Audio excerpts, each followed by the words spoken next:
नमस्कार दोस्तों, मैं धीरेन्द्र पुंडीर एक बार फिर आपके साथ बंगाल की राजनीति पर अपडेट्स पर बात करने के लिए। बंगाल में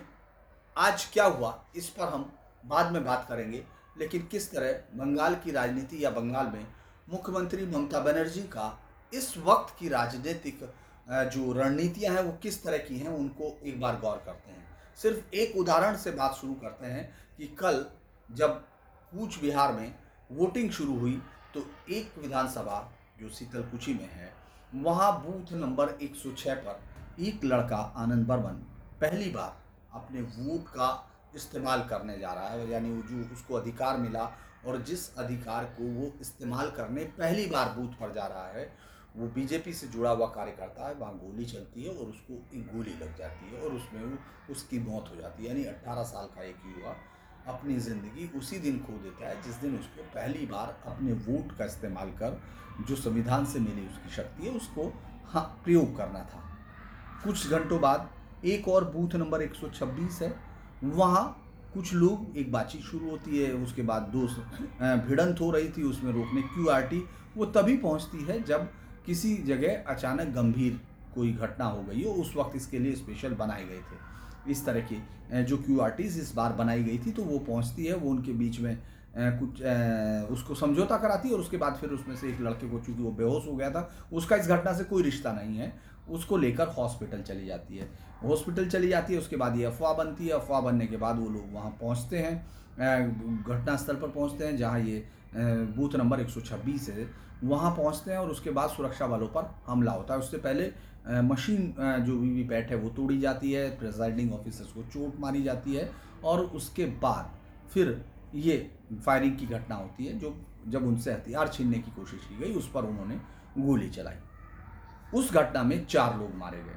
अब इस एक घटना के दोनों मरने वाले लोग बंगाली थे, एक ही विधानसभा क्षेत्र के थे और वो तमाम युवाओं में शामिल थे।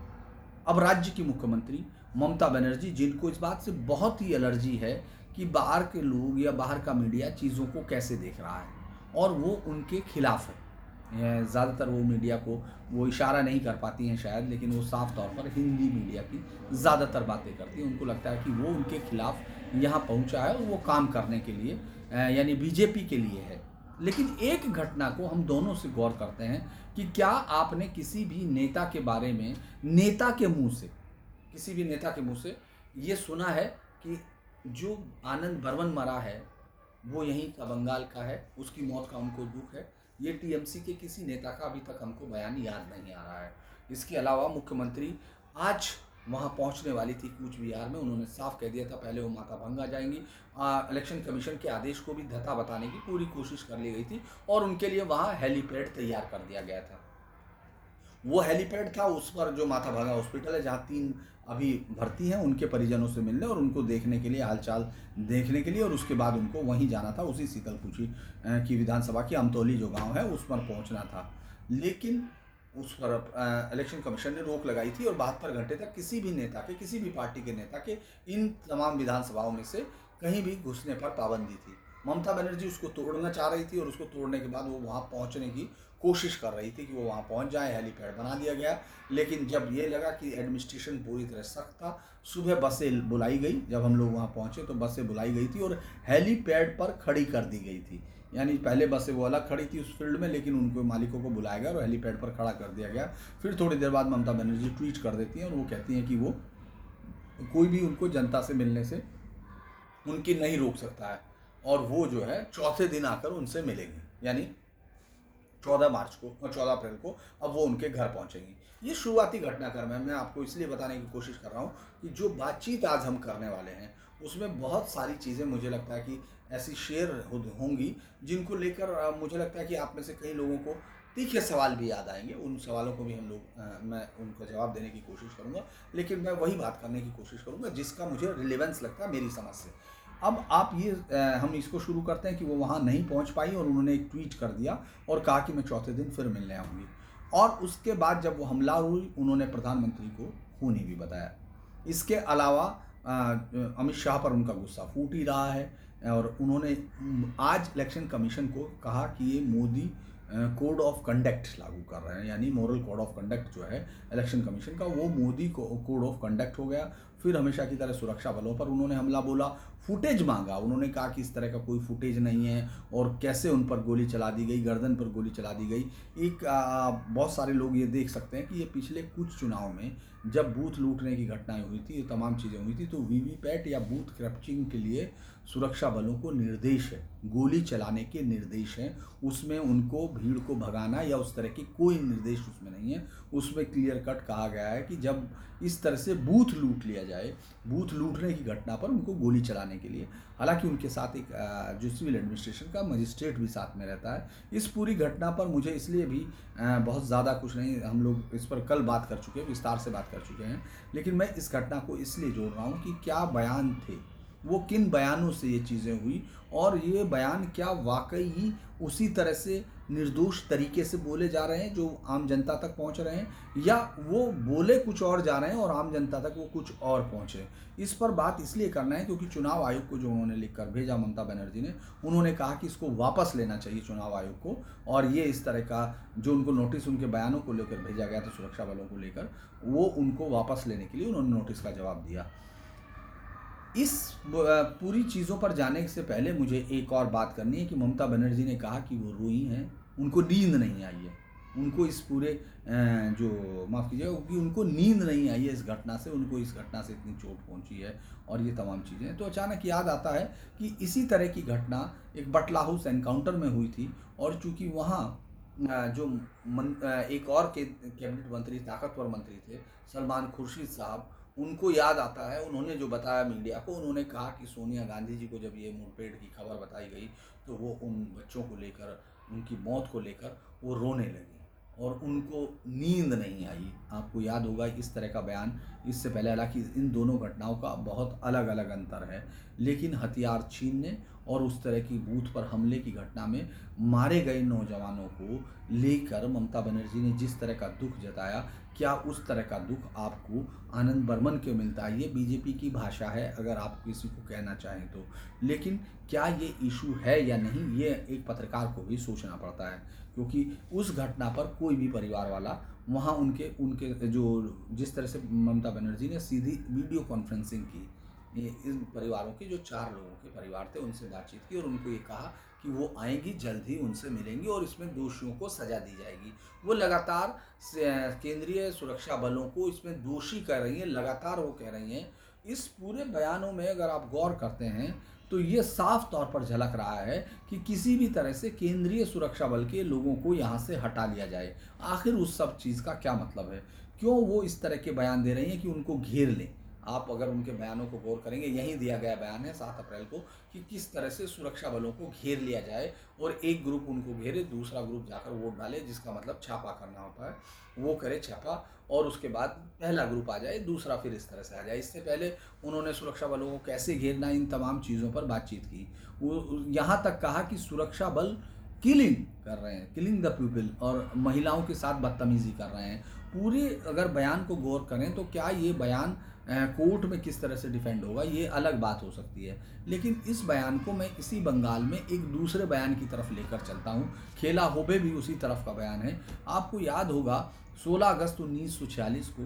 कोलकाता में, बंगाल में एक डायरेक्ट एक्शन डे किया गया था। डायरेक्ट एक्शन डे यहाँ मोहम्मद अली जिन्ना ने जब पाकिस्तान के बनने के बाद उसने कहा कि अगर उसकी मांगें नहीं मानी जाएगी तो 16 अगस्त 1946 को वो एक डायरेक्ट एक्शन डे होंगे, और वो डायरेक्ट एक्शन डे क्या होगा उसको लेकर कोई क्लैरिटी नहीं थी, किसी तरह का कोई ये नहीं था कि उसका मतलब क्या है, उसको कैसे समझा जाना है, और डायरेक्ट एक्शन डे वो किसके खिलाफ एक्शन करना चाहते हैं। अगर हम उस घटना को इसी राज्य से जोड़ते हैं, क्योंकि वो इसी राज्य की घटना है, मैं इसीलिए इससे जोड़ रहा हूँ, और वो ऐसी, मैं ये नहीं कह रहा हूँ कि दोनों बिल्कुल बराबर मिल रही हैं या ममता बनर्जी, मुख्यमंत्री ममता बनर्जी का कोई रिश्ता या कोई सोच उनके साथ हो सकती है जिन्ना के साथ, लेकिन मैं इस राज्य की एक ऐसी घटना के बारे में बता रहा हूँ कि 1946 में किस तरह से डायरेक्ट एक्शन डे में हज़ारों लाशें कोलकाता में एक दिन में गिर गई और हिंसा का इतना बड़ा नंगा नाच देखा गया जो इससे पहले यहाँ पूरे देश में नहीं देखा गया था बहुत लंबे अरसे से। अब ऐसे में क्या हम उसको लीगली कहीं भी उनको पकड़ सकते थे किसी नोटिस के सहारे, या किसी ने पकड़ा 1946 से 1947 तक के सफ़र के बीच में क्या कभी मोहम्मद अली जिन्ना को इस बात के लिए प्रोसिक्यूशन करने की कोशिश की गई कि ये डायरेक्ट एक्शन डे का मतलब क्या था और इसके में कितने हज़ार लोगों की जान गई।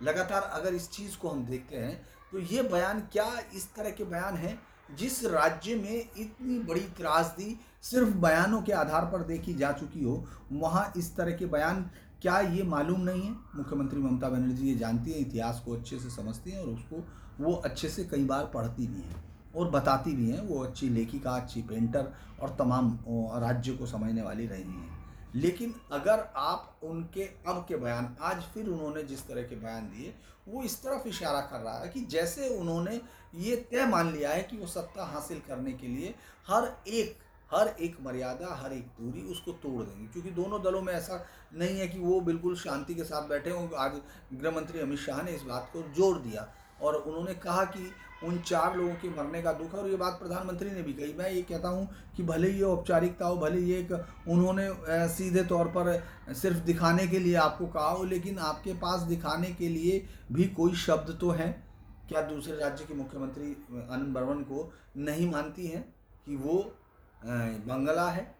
आप बार बार एक शब्दों को यूपी बिहार के लोगों को सीआरपीएफ पर भी आरोपित करना, उनको बार बार कहना, ये बयान किस तरह के बयान हैं जो और क्या फ़ायदा ये पहुंचा रहे हैं? क्योंकि लगातार अगर मैं देख रहा हूं कि ममता बनर्जी अपने बयानों को इस तरह से कोशिश कर रही हैं कि किसी भी एक बयान के सहारे वो बंगाली अस्मिता की बात कर रही हैं, उस पर चोट पहुंचाने की बात करके अपने लिए सहानुभूति हासिल कर सके, या फिर वो ऐसे गोलबंद कर सके उस दूर खड़े हुए वर्ग से जो उनसे दूर हो गया, वो किसी एक ऐसे शब्द पर उनके साथ इकट्ठा हो और उसको लगे कि ये बांग्ला भाषा या बांग्ला लोग या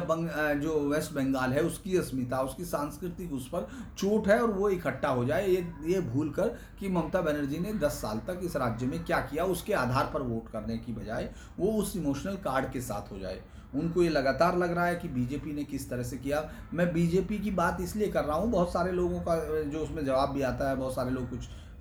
इस तरह के कमेंट भी करते हैं कि मैं गोल मोल बात करता हूं, मैं सीधी बात नहीं करता हूं। मैं फिर बार बार आपको कह रहा हूं कि मैं एक पत्रकार हूं, मैं पत्रकार के तौर पर एनालाइज करता हूं, मैं किसी पार्टी के कार्यकर्ता के तौर पर नहीं कर रहा हूं। और मुझे ये मालूम है कि इस समय जो राज्य में हो रहा है उसको मैं मेरे हिसाब से एनालाइज कर रहा हूँ, और उसमें जो चीज़ें चाहे वो किसी भी पार्टी की तरफ हो, और हम 2 पार्टियों की बात इसलिए कर रहे हैं, बहुत सारे लोग होंगे कि 2019 के चुनाव को देखें तो यही 2 पार्टियां यहाँ इस राज्य में लड़ती हुई दिख रही हैं। बाकी तमाम पार्टियों को, चाहे वो सीपीएम हो और कांग्रेस और दूसरी पार्टी का आईएसएफ का मिलकर बना हुआ मोर्चा हो, वो आपको कहीं दिख ही नहीं रहा है। आप जा रहे हैं, उसके झंडे वंडे आपको इस हिस्से में दिखे हैं, यहाँ बहुत पुराना गढ़ रहा है, और एक खास अगर मैं कहूँ सिर्फ उम्र के अलावा सीपीएम का कहीं कोई नाम लेवा नहीं दिख रहा है। अगर कांग्रेस के लोग हैं तो आप अधीर रंजन चौधरी को देख सकते हैं, और मैंने एक ट्वीट भी किया है, उसको देखना चाहिए कि किस तरह से बोलपुर, जहां वो बहरामपुर, जहां वो लगभग 6 बार से सांसद हैं,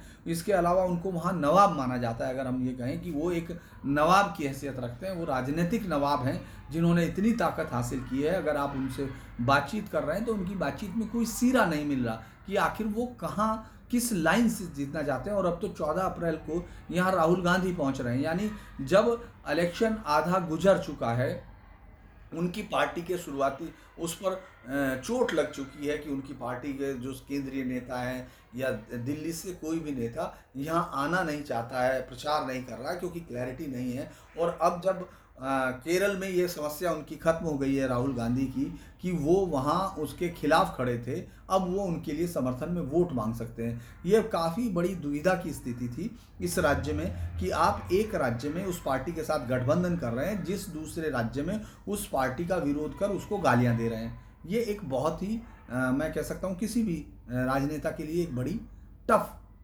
समस्या हो सकती है। इसको कोई छोटी मोटी समस्या नहीं कह सकता, और उसको इस पर कोई भी रस्सी या कोई भी बैलेंस इस तरह का नहीं हो सकता जिस पर चलकर वो इस राज्य से उस राज्य के बीच के सफ़र के बीच में एक पुल बना सके। इसीलिए उस मानसिक द्विधा से बचने के लिए, उन सवालों से बचने के लिए राहुल गांधी तभी इस राज्य की तरफ आ रहे हैं जब उस राज्य में जिसमें उनको दुश्मन बताना था उसका दौर खत्म हो गया है। अब वो एक दोस्त बताने के लिए इस राज्य में पहुंच रहे हैं। ये एक पार्टी की भूमिका है। इसके अलावा सीपीएम के कितने लीडर्स के आप बयान देखें, जो इतने दर्शक मुझसे जुड़ रहे हैं, जिन दर्शकों को मैं रोज़ जिनसे बातचीत कर कर इस पर जो बंगाल पर अपना जो वो विश्लेषण है वो बात कर रहा हूँ, उसमें से कितने लोग मुझे दिखा सकते हैं कि सीताराम येचुरी कहाँ पहुँचे हैं, वृंदा करात कितनी बार आई हैं, प्रकाश करात ने कितनी बार यहाँ कितनी रैलियाँ संबोधित की, कितनी बड़ी रैली इन्होंने 28 फरवरी के बाद की है। और आईएसएफ के जो युवा एकदम जो इसको नेता की खोल में आ रहे हैं, धार्मिक गुरु पीरजादा अब्बास सिद्दीकी साहब, वो यहाँ कितनी बड़ी उनकी, हालांकि मैं ये कह सकता हूँ कि वो घूम रहे हैं, वो शायद इन पार्टी के केंद्रीय नेताओं से ज़्यादा अब्बास सिद्दीकी अपनी पकड़ बनाने के लिए यहाँ घूम रहे हैं। और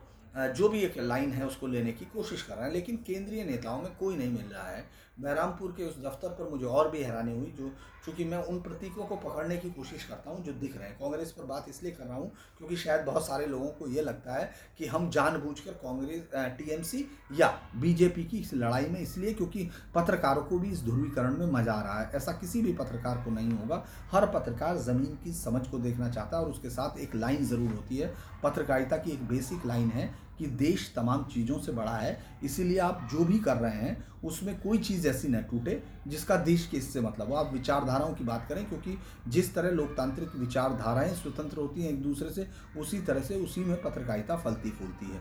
अब अगर हम इसकी बात करें कि यहाँ ना आपने सीताराम येचुरी को देखा, ना आपने वृंदा करात को देखा, ना आपने प्रकाश करात को देखा, या दूसरे तमाम बड़े नेताओं को आपने यहाँ नहीं देखा। इससे ज़्यादा तो हानन मुल्ला आपको किसान आंदोलन में सक्रिय नज़र आ रहे हैं, लेकिन वो यहाँ नहीं दिख रहे हैं।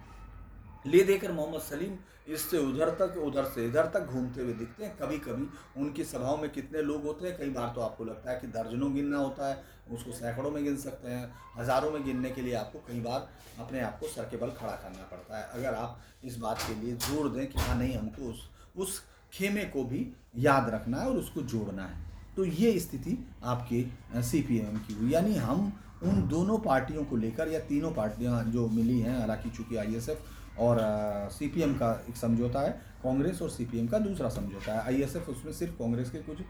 कैंडिडेट्स को सिर्फ सपोर्ट कर रही है, वो अपनी तरफ से दिया गया सपोर्ट है, उनका कोई भी कांग्रेस के साथ गठबंधन नहीं है। इसीलिए इस लड़ाई में ये लोग सब साफ होते हैं। अगले जब फेज में, फिफ्थ फेज में जब दोबारा चुनाव होगा तो उसमें इनकी कुछ सीटों पर लगेगा कि उपस्थिति है, और उसी से ये पता चलेगा कि इनका वोट बैंक किस तरफ शिफ्ट हुआ। वो बीजेपी की तरफ कुछ चला जाएगा, वो कुछ कांग्रेस की तरफ, टीएमसी की तरफ चला जाएगा। और ये लोग पहले के जो इन्होंने वो किया था कि जो इससे पहले इनका जो प्रदर्शन रहा था उससे भी ये नीचे चले जाएंगे। क्योंकि इस पूरी लड़ाई में, मैं फिर आपसे एक बार वापस कर रहा हूँ कि दोहराव आपको लगेगा, लेकिन हम चूंकि बार बार रोज़ बात कर रहे हैं तो इसलिए कई चीज़ों पर आपको लग भी सकता है।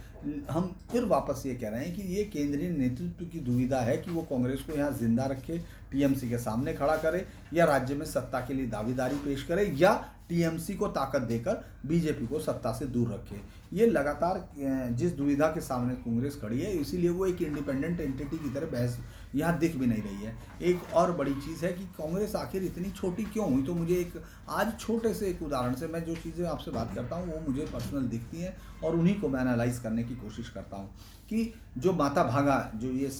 जहाँ ये घटना घटी शीतल कुची गांव के बाहर, जो उसका हॉस्पिटल है जहाँ से वो बॉडी लेकर और घायलों को लेकर जिसमें आए, वो माता भंगा एक जगह है, वहाँ ब्लॉक ऑफिस में, ब्लॉक हॉस्पिटल में उनको रखा गया। मैं जब आज वहाँ खड़ा था तो ये लगातार सोच रहे थे कि कांग्रेस इस घटना में कहाँ है। कांग्रेस इस घटना की निंदा करने के अलावा उसका कहीं कोई प्रदर्शन होगा या नहीं होगा, इसके बारे में सोच ही रहा था कि सामने दूर से मुझे एक ऊपर बना हुआ बोर्ड लगा दिखाई दिया, पोस्टर्स, जिस पर सलमान खुर्शीद बने हुए थे। तो मुझे लगा शायद पार्टी में आखिर सलमान खुर्शीद को यहाँ भेजा है, लेकिन जैसे ही पास गए तो दिखा कि DPS, Delhi public school Cooch Behar, उसके लिए जो उनको खोलना है, शायद वो सलमान खुर्शीद की ही शाखा है, जिसको यहाँ वो अपने प्रचार पोस्ट कर अपने स्कूल का प्रचार कर रहे हैं। यानी पार्टी प्रचार की बजाय खुद के प्रचार पर, स्कूल के प्रचार पर वो ज़रूर दिखाई दे रहे हैं। ये कांग्रेस पार्टी की वो दुविधा है कि इतनी बड़ी पार्टी इतनी छोटी होती जा गई और उसके इतने छोटे लोग बड़े नेताओं के तौर पर उभरते चले गए। ये वो तिलिस्म है जिससे राहुल गांधी को गुजरना होगा, जिसको समझना होगा, और उसी की बात शायद वो इस बात की तरफ देख सकते हैं कि उनकी पार्टी बंगाल में आज कहाँ खड़ी है, जब पूरे देश की निगाहें यहाँ हैं, पूरा देश इस पर बहस कर रहा है। हम लोगों को हम लोग भी जो पत्रकार हैं वो भी अलग अलग तरीके से अपने एनालिसिस को दर्शकों तक पहुंचा रहे हैं। ऐसे में वो खुद को बंगाल में नहीं पा रहे हैं। अभी तक बाकी सोनिया गांधी का एक भी प्रोग्राम यहाँ नहीं है, अभी तक प्रियंका गांधी का प्रोग्राम नहीं है, इस तरह से जिस तरह से हम लोग आसाम में देख रहे थे। तो आखिर कांग्रेस ने अपने आप को खुद ही यहाँ की लड़ाई से बाहर किया हुआ है, इसलिए उनकी बातें हम लोग नहीं कर पाते हैं। उनके ज़्यादातर उम्मीदवारों के बारे में भी लोगों को नहीं मालूम है वो कितनी सीट पर कहाँ से लड़ रहे हैं, और बंगाल में शायद ही अब कोई उनसे दिलचस्पी दिखा रहा हो उन नेताओं के अलावा जो कि उस पार्टी में टिकट के लिए गए थे, या वो अपनी उनको लगता है कि इन दो मेजर पार्टियों में उनका कोई रूल नहीं हो सकता ताकत का, तो वो इस पार्टी में घुसकर अपनी ताकत को बनाए रखना चाहते हैं। सिर्फ ताकत नेताओं की, मतदाताओं की ताकत उनसे हट चुकी है, ये साफ दिख रहा है। और जब 2 मई को हम लोग बात करेंगे तो मुझे लगता है कि बहुत सारे आप हम में से दर्शक जो होंगे वो 2 मई को इन सारी चीज़ों को बता भी सकते हैं, लिख भी सकते हैं कि आखिर हमने क्या कहा था। इन पूरी चीज़ों को देखने के बाद हम ये कह रहे हैं कि उनको अलग हटा कर रखते हैं। बात वापस बीजेपी और टीएमसी पर आती है कि आखिर ममता बनर्जी इस तरह के बयान क्यों दे रही हैं, क्योंकि अगले तीनों फेज जो हैं आपको मालदा, मुर्शिदाबाद, दिनाजपुर और नादिया, इन तमाम जिलों में जाएंगे जहां की लगातार बढ़ी हुई संख्या है मुस्लिम मतदाताओं की। कई जगह तो 66% है। इस तरह से क्या ममता बनर्जी को ये लग रहा है कि उनको जो उनका वोट बैंक है वो कहीं ना कहीं खिसक गया था, या इन पूरे पहले 4 फेज़ की बात करें, मैं उनके लिए कह रहा हूँ जिन दर्शकों को लगता है कि मैं गोलमाल बात कर रहा हूँ। हालांकि मैं इसमें नया हूँ तो मुझे मालूम नहीं कि आप मुझे किस तरह से ले रहे हैं, लेकिन उन दर्शकों की मैं बात कर रहा हूँ जिनको ये लगता है कि हम लोग कुछ क्लियर नहीं कर रहे हैं। पहले 4 फेज़ में एक चीज़ क्लियर हो गई कि बीजेपी इस पूरे मसले में काफ़ी आगे बढ़ती हुई दिख रही है। इसलिए बढ़ती हुई दिख रही है कि पहले 2 फेज़ में उसने अच्छा प्रदर्शन किया था, और तीसरे और चौथे फेज़ में लोगों ने इस बात की तरफ बात की थी कि यहाँ टीएमसी का मजबूत गढ़ है। हालांकि मैं इसको इसलिए गढ़ नहीं कह रहा हूँ क्योंकि ये 2011 और 2016 में चुनाव किस तरह हुआ होगा ये 2018 में एक बानगी थी। 2019 में जिस तरह से इलेक्शन कुछ सुरक्षा बलों के साथ हुआ, उसके बाद 2021 में उस इलेक्शन को कैसे कंडक्ट किया जा रहा है और उस कंडक्शन के बाद किस तरह से उसके रिएक्शंस आ रहे हैं, इसका कारण भी आपको समझना पड़ेगा कि 2019 में वो लोग ये पता नहीं कर पाए, 2018 में आपने उनको भरने नहीं दिया, और 2016 में आपका जो नेटवर्क बना था 2011 से, उसको आपने उससे आम आदमी को वोट तक जाने से रोक दिया गया। कल शीतलकुची की घटना में जिस पर लोगों ने बहुत कम ध्यान दिया कि आखिर वो 400 मीटर पहले हो क्या रहा था, वो ये हो रहा था कि जो 150 हिंदू हैं उन 850 मुस्लिम्स के इलाके में, उस पूरे वो लोग उनका पोलिंग एजेंट को, वो लोग जिसको अंदर नहीं जाने दिया गया था, जिसके खिलाफ जिसको रोका जा रहा था, उसको लेकर दोनों ग्रुपों के लोग आमने सामने हो गए थे। उसी को रोकने के लिए तमाम लोग गए थे, तमाम फोर्स गई थी, क्यूआरटी गई थी, जो कि वहाँ एक लड़के के अनायास बेहोश जिसको कोई लाठी नहीं मारी गई थी। ये बंगाल पुलिस का कहना है, वो बंगाल पुलिस जिसके लिए ममता बनर्जी सीबीआई से भिड़ गई थी। आपको याद होगा कि ये देश में पहली बार देखा गया था कि कोई राज्य की मुख्यमंत्री अपने किसी अधिकारी को बचाने के लिए, जिसके खिलाफ केस हो, उसको बचाने के लिए धरना दे दे और सीबीआई के खिलाफ प्रदर्शन करे। इस तरह की कोई चीज़ इस फेडरल स्ट्रक्चर्स में नहीं देखी गई। अब वो एक एक अगर आप उनके बयान देखते हैं तो लगता है कि जैसे वो सत्ता के लिए कहीं भी किसी भी कीमत पर पा लेना चाहती हैं। ये एक ऐसी मुझे लगता है कि ऐसी राजनीति की तरफ बढ़ रही हैं जिसमें पीछे हटने के लिए आपके पास कोई भी कदम नहीं रहता, आप उसको एक्सट्रीम तक ले जा रही हैं। आपको ये लग रहा है कि जैसे कि बीजेपी के कई लोगों ने आरोप भी लगाया कि ये अपने लिए नहीं लड़ रही है, भाईपों को देने के लिए लड़ रही हैं, ये पूरी सत्ता भाईपों को ट्रांसफ़र की जानी है। लेकिन अभी तो वो भाईपों आपको कहीं दिख नहीं रहे हैं। अगर चुनाव में कहीं भी दिख रही है तो वो टीएमसी और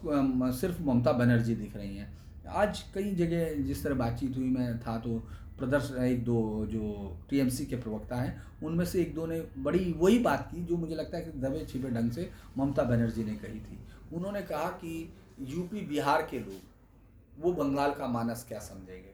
वो पत्रकार जो दिल्ली से आए हैं उनको क्या मालूम बंगाली अस्मिता क्या है। एक शायद तौसीफ अहमद साहब थे जिनके साथ मैं था उस पर चर्चा में, तो मुझे ये सुनकर बड़ा आश्चर्य लगा और मैंने कहा कि आप जो इशारा कर रहे हैं वो मैं समझ रहा हूँ, क्योंकि यहाँ जो बोला जा रहा है, जो आप नेशनल चैनलों पर बोल रहे हैं या आप बांग्ला चैनल पर भी बोल रहे हैं, उसका मैसेज जनता तक उसी तरह जा रहा है जिस तरह आप देना चाह रहे हैं। हालांकि आपके शब्दों को अगर कोई किसी में खींचना चाहेगा तो उसको वो पकड़ नहीं सकता है, लेकिन इन शब्दों का संदेश हर आदमी समझता है। हम लोग भाषा में ही रहते हैं तो हमको मालूम है आपके समर्थक उस बात का क्या मतलब लेंगे। उसके बाद सुबह एक पत्रकार के साथ काफ़ी बहस भी हुई, बाकी तमाम पत्रकारों को भी, हालांकि उनके साथ कोई शारीरिक रूप से नहीं हुआ और जनरली बातचीत भी की गई, लेकिन पत्रकार के साथ उस पूरे गर्म माहौल में वहाँ हम लोगों ने देखा शीतलकुची में किस तरह से कोशिश की कुछ लोगों ने। तो ये मैसेज है, ये इस तरह नहीं है कि मैसेज है, आपको एक्शन लेना है। एक्शन किसके खिलाफ लेंगे? क्योंकि आप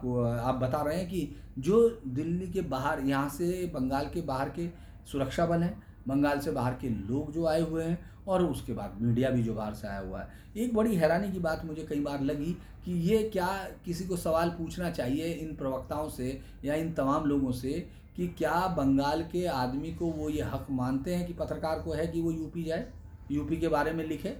बहुत सारे लोग जाते हैं, बहुत सारे लोग बयान देते हैं, वो दिल्ली में भी पत्रकारिता कर रहे हैं, तो क्या वो दिल्ली का मानस समझ पाते हैं? क्योंकि उनका क्राइटेरिया तो एक होना चाहिए। दरअसल इस पूरे चुनाव में मैं ये नहीं कहता कि धर्म पर खड़ी हुई पार्टी बीजेपी है। बीजेपी और उनकी, हम हर रणनीति की बात कर रहे हैं। जैसे मैंने बीजेपी की बहुत सारी चीज़ें जो मुझे दिख रही हैं कि उनको ग्राउंड पर क्या चीज़ नहीं है, उनके पास वोट खींचू एक भी इस तरह का नेता नहीं है स्थानीय स्तर पर जो ममता बनर्जी के इस पकड़ का कोई मुकाबला करता हो। आप ममता बनर्जी से इस बात के लिए सहमत और असहमत हो सकते हैं कि वो आखिरकार किस तरह की राजनीति कर रही हैं, लेकिन इस बात पर मुझे कोई शक नहीं कहने में। हो सकता है उनमें से कई बार मुझे लिखते हैं लोग आपके मेरे इनमें से जो मेरे दर्शक हैं वो जो मेरे साथ खड़े रहे हैं, मैं जिनके साथ मैं रोज़ रब्ता कर रहा हूँ, उनमें से एक दो ये भी लिखते हैं कि आप ममता बनर्जी की तरह। आपको ये मानना पड़ेगा कि जिस पॉलिटिशियंस ने जो हासिल किया, जो अर्जित किया, वो अपने दम पर किया और वाम मोर्चे की शासन को उखाड़ फेंकना आसान नहीं था। अगर वो आप मान लीजिए कि दो और रह जाते तो किस तरह का यहाँ का नैरेटिव हो जाता, किस तरह की हिंसा होती, किस तरह से इस पूरे राज्य को जोड़ना मुश्किल होता। तो उसी में, लेकिन उसके बाद इन ममता बनर्जी जिस तरह से इस तरह का विश्वमन, मैं कहूँगा कि इस तरह के शब्दों का इस्तेमाल जो कि विश्व की श्रेणी में भी आ सकते हैं, क्योंकि आप सीधे तौर पर कह रही हैं कि जो भी बंगाल के बाहर का है वो हिंदुस्तानी है, ये बंगाल हिंदुस्तान है, लेकिन आप ये कह रही हैं कि वो लोग यहाँ नहीं समझ सकते हैं। तो ये बात हमको नहीं समझ में आ रही कि ये बंगाल के जो पत्रकार हैं, जो बाहर हैं, हमारे साथी हैं, बहुत अच्छे लोगों को मैं जानता हूँ जिनकी पत्रकारिता पर इतनी पकड़ है कि वो आसानी से बैठकर देश के किसी भी हिस्से के बारे में बहुत अच्छी और बहुत यथापरक वस्तुपरक विवेचना करते हैं। उनके बारे में फिर आप क्या कहेंगे?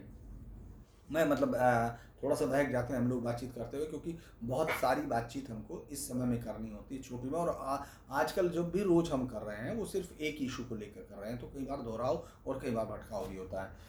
लेकिन मैं सिर्फ ये बात समझना चाह रहा हूँ कि आखिर क्यों ममता बनर्जी ये कर रही हैं।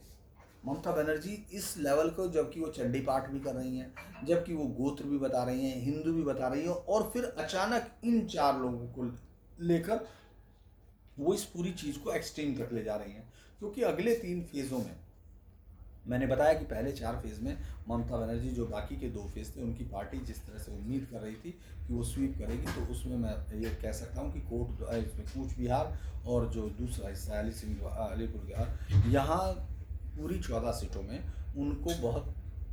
बहुत ही, मैं कह सकता हूँ कि बहुत ही कम चांसेस हैं उनके कि वो यहाँ लीड ले सकेंगे 2-3 सीटों पर भी, क्योंकि यहाँ जिस तरह से बीजेपी की तरफ माहौल है, बीजेपी यहाँ से 2019 को दोहराती हुई दिख रही है, उन तमाम चीज़ों पर आगे बढ़ती हुई दिख रही है। लेकिन ममता बनर्जी की पार्टी यहाँ नहीं है। फिर हावड़ा में जिस तरह की रिपोर्ट्स आई, जिस तरह का क्लैरिटी है कि वहाँ जो 66% जो नॉन बांग्ला है, जो बांग्ला भाषी नहीं है लेकिन वहीं रहते हैं, और उतने ही यहाँ के बंगाल के हैं, बंगाली स्मृति के साथ जुड़े हुए हैं जितने कि बांग्ला भाषी जुड़े हुए हैं, उन लोगों का बीजेपी की तरफ बढ़ता हुआ समर्थन। और इसके बाद जो कोलकाता, जो मेन टाउन उनका रहा, जिसमें वो ताकतवर रही हैं, जादवपुर,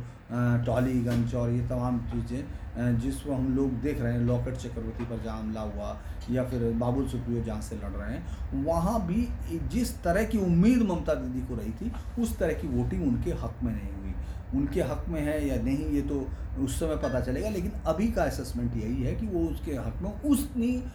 ताकत के साथ नहीं हुई जिसकी प्रशांत किशोर और उनकी टीम उम्मीद कर रही थी। मैं हाँ, एक बात और आपको याद रखनी होगी, प्रशांत किशोर भी बंगाल के नहीं हैं। तो ये जो जो नेता टीएमसी के बाहर निकल कर बयान दे रहे हैं, भाषण देते हैं और तमाम लोगों पर तंज कसते हैं, उनको ये भी देखना चाहिए कि उनकी नेता और वो खुद ममता बनर्जी जिस बांग्ला भाषी की बात कर रहे हैं, जिस बात को बार बार दोहराती हैं और बहुत उसके साथ बोलती हैं, हालांकि उसका कोई असर मुझे नहीं लगता कि इस चुनाव में दिख रहा है, वो बहिरागत, तो वो एक बहिरागत नॉन बांग्ला से रणनीति समझ रही हैं और उसकी बताई गई रणनीति पर चल भी रही हैं, अगर वो किसी रणनीति को मान रही हैं। हालांकि ऐसा लग नहीं रहा कि वो किसी रणनीति को मान रही हैं, वो स्पॉन्टेनियसली अपने फैसले ले रही हैं और वो रोज़ के हिसाब से, रोज़ की घटनाओं पर वो रोज़ की तरह से जो है फैसला अपने से लेती हैं और वही फैसला फिर उनके पार्टी के, जो कि एक नैसर्गिक सी बात है किसी भी रीजनल पार्टी के जो एक व्यक्ति के माइंडसेट पर चलने लगती है, उसमें इस तरह की चीज़ें आपको दिखती हैं, वो तमाम जगह दिखती हैं। इसीलिए ममता बनर्जी इस मुद्दे को उस तरह उछाल नहीं पाई, उसको निर्णायक नहीं बना पाई। 34 साल के वाम शासन में जिस तरह से पूरे देश से एलिनेशन फील किया गया, जिस तरह से उसको जुड़ने नहीं दिया गया, उसको एकांग, उसको राजनीति में किसी भी केंद्रीय प्रश्नों की उत्पत्ति सिर्फ उतनी होती थी जितनी कि वाम मोर्चा दलों के लोग चाहते थे। अब मुझे लगता है कि वाम मोर्चा दलों के उस मॉडल को दोहराती हुई ममता बनर्जी के सामने इस वक्त बहुत बड़ी चुनौती आ खड़ी हुई है, और जब उनको उस चुनौती से निपटने के लिए और ज़्यादा सकारात्मक तरीके से सामने आना था, तब वो नकारात्मक एक लाइन लेकर उससे आगे बढ़ने की कोशिश कर रही हैं। प्रधानमंत्री पर लगाए गए उनके आरोप यकीनन बहुत संगीन होते हैं, वो बहुत ही उसके साथ इस्तेमाल करते हैं। उनके पास महुआ मोइत्रा जैसी नेत्री है, जिसको लेकर दिल्ली में एक बहुत बड़ा ग्रुप है, गैंग्स है जिसको हम लोग कहते हैं, मैं हालांकि गैंग नहीं कहूँगा, मैं कहूँगा वो विचारधारा वाले पत्रकार हैं जो उनको लेकर अब ये मान रहे हैं कि अब अभिव्यक्ति की नई उम्मीद महुआ मोइत्रा है। इससे पहले उनकी अभिव्यक्ति की उम्मीद अलग अलग लोग हुए हैं, कभी योगेंद्र यादव हुए, कभी फिर उन्होंने इसमें कन्हैया को भी माना है। वो हर चुनाव में बदलते रहते हैं, उनको जिसमें भी उम्मीद दिखने लगती है, जो भी जितना ज़्यादा कड़वा बोल सके और बातों को वैचारिक स्तर से उतार कर व्यक्तिगत स्तर तक ले जाए, उनको वो लाइन, वो हीरो दिखने लगता है। ये अक्सर आपको तमाम जगह दिखेगा, बहुत सारे आर्टिकल्स में। जैसे मैं आज एक अखबार टेलीग्राफ का मैं जिक्र कर रहा हूँ, नाम के साथ जिक्र कर रहा हूँ कि उसने क्या लिखा कि गन डाउन 4, मतलब उसने जिस तरह से उसको लिखा वो समझने की बात है, और उसने कितना आनंद बर्मन को दिया स्पेस और बाकी उनको दिया, उस सब को भी आप देख सकते हैं। तो ये भी एक बड़ी यहाँ आपको चीज़ दिखाई देगी। जो भी लोग यहाँ इसको देखते हैं बंगाल को, वो ये समझेंगे कि इस बात का क्या मतलब होता है कि जब आप इस तरह लिखते हैं। बंगाल की राजनीति में जिस तरह के शब्दों का मैंने आपको बताया कि किस तरह से कुछ शब्द इसी शहर में बोले गए थे और उन्होंने इसी शहर में सबसे ज़्यादा लाशों के अंबार लगाए थे। उसके बाद आप जिस तरह सुरक्षा बलों को दुश्मन बता रहे हैं और ये मान रहे हैं कि वो मर्डर कर रहे हैं, किलिंग द पीपल, आप बोल रहे हैं, ऑन रिकॉर्ड बोल रहे हैं, तो आपके समर्थकों को क्या मैसेज जाता है। कई बार क्या होता है कि नेता वो जिस शब्द इस्तेमाल करता है और वो जो उसका, वो भी समझते हैं कि आखिर इसका वो क्या होगा अपने समर्थकों पर। उनके समर्थक इस बात को नहीं समझते हैं। आज वो 4 लाशें, वो 4 परिवार के लोग जिस समय रो रहे थे, वो शायद इस बात को समझ पाएंगे कि आखिर वो क्या कारण था कि ये पूरी भीड़, वो खुद उनमें शामिल होंगे कि इस तरह से एक वोट के लिए, वोट बड़ी बात है और उसको वोट डालना भी देना चाहिए, लेकिन वोट डालने वालों को रोकते वक्त इस लेवल पर चले जाना कि जान खो देने की स्थिति आए, उनको ये समझना होगा कि ये बयान उनके अंदर ये किस तरह की चीज़ें पैदा करते हैं। एक छोटा सा बयान किस तरह से आग लगा सकता है, उसका एक उदाहरण है। और यहाँ ममता दीदी रुक नहीं रही हैं, वो लगातार अटैक कर रही हैं। वो चाह रही हैं कि उनके खिलाफ कोई ऐसा एक्शन हो जिससे वो मोबिलाइज कर सकें उस स्विंग वोटर को, जो 10 से 15% है, जो अभी भी इंतजार कर रहा है और जो हर फेज वाइज चुनाव से पहले ही सोचता है कि उसको किसको देना है, और वो हवा भी देखता है कि किस तरफ की हवा चल रही है, उस तरफ भी कई बार हवा के साथ जाता है। इस पूरे चुनाव में अगर पहले 4 फेज में अगर आपको कोई हवा, मैं इसमें पार्टी विशेष की बात नहीं, मैंने बहुत लंबा स्पष्टीकरण दिया है, मुझे देना नहीं चाहिए था, लेकिन ये चीज़ें मैं समझाने के लिए, चूँकि आप सबके साथ मेरी ये नई दोस्ती है और हम अलग अलग सब्जेक्ट पर कई बार बातें करेंगे, क्योंकि मैं आवाज़ को लेकर भी कुछ कंसर्न है, मैं उसको साफ कर दूं कि मैं कोशिश कर रहा हूं, मेरे पास ये माइक है, मैं इस माइक का इस्तेमाल करता हूँ, लेकिन चूंकि कोलकाता के बाहर हूँ और दिल्ली तो मैं अभी नहीं जा रहा हूँ, तो कोलकाता के बाहर रहने के नाते मुझे यहाँ कोई इससे अच्छा माइक नहीं मिल पा रहा है और मैं इसको दोबारा सुनता हूँ। कई बार कई दर्शकों ने कहा है कि आप इसको दोबारा सुनिए, तो मैंने खुद सुना है, मुझे ये आवाज़ साफ सुनाई दे रही है और मुझे ये आवाज़ काफ़ी वॉल्यूम के साथ भी दिख रही है, लेकिन हो सकता है कि इसकी कोई टेक्निकल कमी हो जिसको मैं अभी खोज नहीं पा रहा हूँ। और इसके अलावा एक और बातचीत है कि मैं कुछ लाइव आप लोगों के साथ शेयर करना चाहता था, अभी उसका मुझे लगता है कि नहीं, शायद कोई टेक्निकल कमी है जिसको मैं यहाँ पूरी नहीं कर पा रहा हूँ, मतलब मैं उसको समझ में नहीं पा रहा हूँ। उसके बारे में भी मैं किसी से राय लेकर उसको ठीक करूँगा, क्योंकि जिस तरह से शीतलकुची में मैं आपको ये बता रहा हूँ वो दिखा पाता, क्योंकि उससे आप ज़्यादा समझ पाते। और फिर वापस इतिहास के उन पन्नों की बात की जिस बटला हाउस एनकाउंटर से ममता दीदी ने जो बयान दिए थे, मुझे लगता है कि वो उसको भूल गई और उन्होंने राजनीति से संन्यास लेना तो दूर की बात है, राजनीति में सबक भी नहीं सीखा है। रही बात बीजेपी की, तो बीजेपी पूरी तरह से एकमात्र प्रधानमंत्री नरेंद्र मोदी के करिश्मे पर आश्रित है। बाकी तमाम लोग उनके लिए इस पूरे वोट को, उनके करिश्मे से जो अर्जित होगा वोट, उसको वोट बूथ तक लाने में और उस बूथ से, उस वोटर से उसको, इस पूरे राज्य की सत्ता को बदलने में लगे हुए हैं। ये बात मैं फिर मुझे कूच बिहार के उस शहर से निकलना पड़ा है, क्योंकि उस शहर में अब अगले 3 दिन तक, 2 दिन तक इस तरह की कोई गतिविधि नहीं। आज उन 4 लोगों को सुपुर्द खाक किया गया जिनकी डेथ हुई थी, वहाँ तक मैं गया था। मैं इस बात को स्वीकार करता हूँ कि मैं भी आनंद बर्मन के पास नहीं जा पाया, उसके घर नहीं जा पाया, जो कि एक पत्रकार के तौर पर मुझे उस तरफ भी देखना चाहिए था। लेकिन चूँकि आज यहाँ फिर माहौल गर्म था और हमारी जो पहली मजबूरी ये होती है कि हम जो माहौल गर्म है, जहाँ कहीं कुछ दुर्घटना हो सकती है, वो आपको दिखाएं। और उधर दूसरी तरफ आनंद बर्मन की तरफ इस तरह की कोई चीज़ नहीं थी। वहाँ से इस तरह मुझे नहीं लगा कि उनके लोगों ने या उनके तमाम लोगों ने इस तरह की कोई चीज़ की है। और बीजेपी के कितने लोग वहाँ गए हैं वो मालूम नहीं, गृहमंत्री ने उनका नाम लिया है, उससे पहले प्रधानमंत्री भी बोले थे। तो मुझे लगता है कि इतने तक तो हुआ है, आगे क्या हुआ होगा ये मुझे भी मालूम नहीं कि आनंद बर्मन क्या वाकई दोनों पार्टियों के लिए सिर्फ एक जरिया है जिससे हम एक पार्टी को समझ सकें और एक पार्टी उससे दूसरी पार्टी को ध्रुवीकरण के लिए कह सके कि तुम पार्टी ध्रुवीकरण कर रही हो। तो बंगाल की राजनीति में मुझे लगता है कि आज इतना ही, हालांकि सीट दर सीट मेरे पास विश्लेषण है जो पिछले कुछ समय का है और कितने वोट कहाँ, पिछली बार कितनी सीटों पर, जो 36 सीटों पर 10,000 से कम का अंतर था जिन पर बीजेपी हारी थी और टीएमसी जीती थी। ये 2019 के आंकड़ों के हिसाब से अगर हम देखते हैं तो 36 ऐसी सीटों पे अगर कुछ भी बदलता है तो काफ़ी बड़ा बदलाव आ सकता है। इसके अलावा अगर हम टीएमसी की सीट भी देखें जो जीत वाली हैं, उनमें कितनी सीटों पर कितनी मार्जिन के साथ जीत हुई है वो भी आपको हम लोग दिखा सकते हैं। लेकिन मुझे लगता है कि आंकड़ों वाला चीज़ें, मुझे उनको आंकड़ों के सहारे हम जो जनता का बदलाव है उसको समझने की कोशिश करते हैं, वही ज़्यादा बड़ा लगता है। मुझे लगता है कि अब आपने देखा होगा कल के बाद वो तमाम इशू भी अभी गायब हो गए। अब सारी बहस